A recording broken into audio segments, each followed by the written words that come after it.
Kophummaa guddina namaaf gaariidha. Hariiroon hawaasummaa nama waliin jiraachuun faayidaa baay'ee qaba. Wanta biraa dhiisii haasaa namaarraa ni baratama. Nama gaarii waliin oollan namni beekumsaan guutama.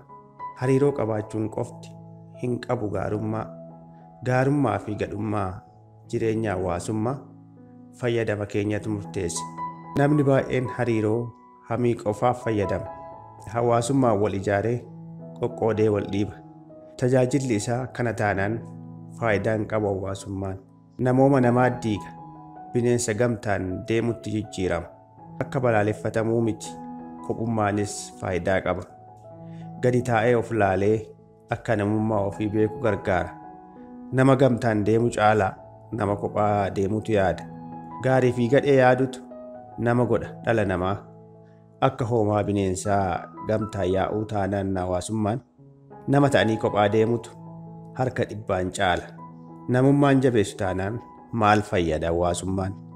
Nama ta'ii kophaa jiraadhu. Hawaasa waliin hin girrisin akkanumaan.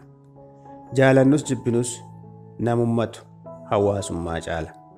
Onkoloolessa 29 bara 2022 Finfinnee.